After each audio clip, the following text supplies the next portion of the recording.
नमस्कार मैत्रिणींनो, आपलं सुगरण या चॅनलमध्ये स्वागत। आमच्या मागच्या व्हिडिओला तुम्ही चांगला प्रतिसाद दिला त्याबद्दल धन्यवाद। तुम्ही जर तो व्हिडिओ पाहिला नसेल तर तुम्ही जरूर पहा, व्हिडिओला लाईक करा आणि सबस्क्राइब करा। मी आज तुम्हाला हुलग्याच्या पिठाचे शेंगोळे दाखवणार आहे। हुलग्यापासून आपल्याला काय फायदे होतात ते पण सांगते। हुलग्यामध्ये फॅट कमी असतात, डायबिटीज लोकांसाठी बी पण खूप आवश्यक आहे। हृदय विकारासाठी पण हुलगे हे खूप उपयुक्त आहे। बाळंतीण बाईसाठी पण चांगले आहे। आणि जर समजा आपल्याला सर्दी वगैरे जर काही झाली असेल ना तर हुलग्याचा रस्सा जर पिला ना तर त्यांनी बी पण खूप फरक पडतो। आज मी तुम्हाला हुलग्याच्या पिठाचे शेंगोळे बनवून दाखवते।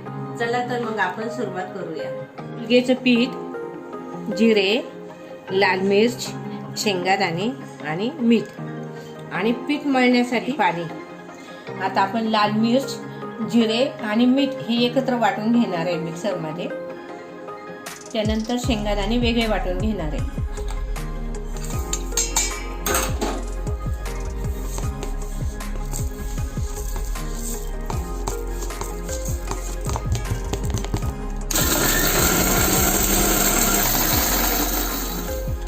थोडंसं पाणी टाकले आणि परत बारीक करू।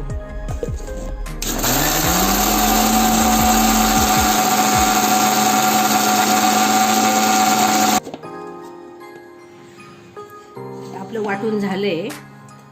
अशा प्रकारे हे शेंगदाणे वाटून ठेवले बाजूला आणि ही लाल मिर्च, जिरे आणि मीठ हे बाजूला वाटून ठेवलं आहे।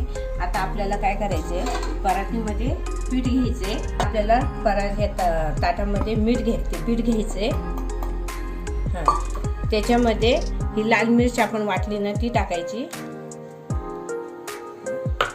आणि आपण ते पाणी टाकून मळायचे। जसं आपण गव्हाची कणिक मळतो ना तसं मळून घ्यायचे। अशा प्रकारे आपलं पीठ मळून झाले। आणि पीठ मळल्यानंतर थोडंसं तेल लावायचं, म्हणजे ते पूर्णपणे गोळा होऊन कणिक तयार होईल। चला, हे आता आपलं शेंगोळे करण्यासाठी पीठ तयार झालेलं आहे। आता आपण हे असे शेंगोळे वळतोय। आणि ज्यांना कोणाला असे हातावर शेंगोळे वळता येत नसतील ना तर त्यांनी पोळपाटावर असे वळले ना थोडेसे तरी पण चालेल।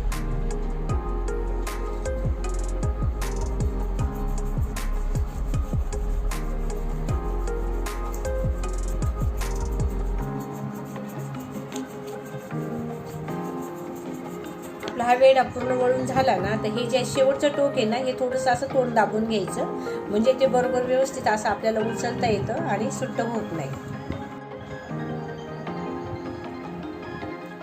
आपले आता शेंगोळे पूर्ण वळून झाले। आता आपण भाजी तयार करणार।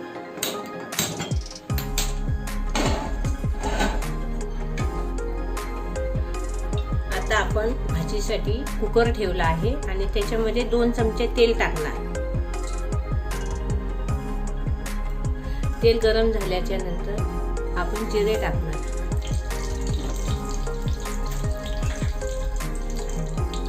आता आपण थोडा लसूण घेतलाय तो पण त्याच्यावर टाकायचा आहे आणि लाल करून घ्यायचा।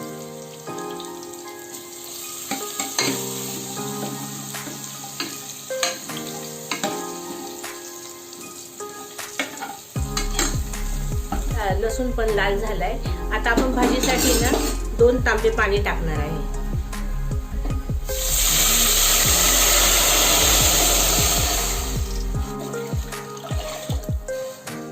त्याच्यामध्ये थोडंसं पाण्यामध्ये मीठ टाकणार। आता हे आपण पाणी टाकलं होतं ना तर त्याला उकळी आलेली आहे आणि उकळी आल्याच्या नंतर त्याच्यामध्ये आपण हे शेंगोळे सोडणार आहे। एक एक करून सगळे शेंगोळे सोडायचे त्याच्यात।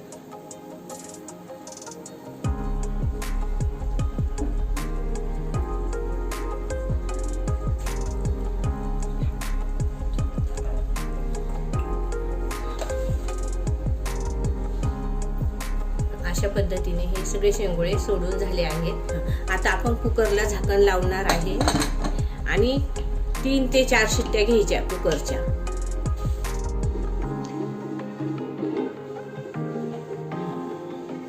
आता आपले हे शेंगोळे शिजले, पण आपल्याला याच्यामध्ये थोडा रस्सा बनवायचा आहे।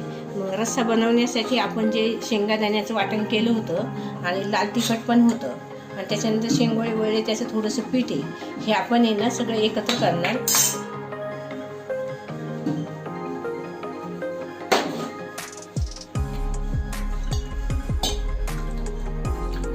ते आपण थोडंसं काढून घेणार आणि त्याचा रस्सा बनवणार. पाणी टाकून ते थोडंसं सगळं एकत्र मिक्स करून घ्यायचे. आपण हे शेंगादाण्याचं लाल तिखट आणि ते पीठ जे होतं ना शेंगोळ्याचं उरलेलं, त्याचं आपण ह्याचं थोडंसं पातळ मिश्रण केले आणि आता आपण हे भाजीमध्ये टाकणार आहे. म्हणजे याचा थोडासा रस्सा धरायचा आहे आपल्याला. आणि 5 मिनिट याला उकळी येऊन द्यायची आहे. खाण्यासाठी आता आपले हे शेंगोळे तयार झाले आहे. आता त्याच्यावर आपण कोथिंबीर टाकायची.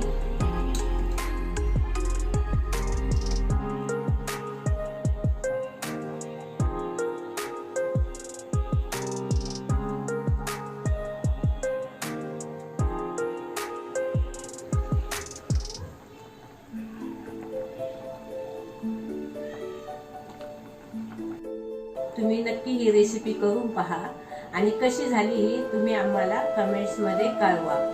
आमच्या चॅनलला सबस्क्राईब करा.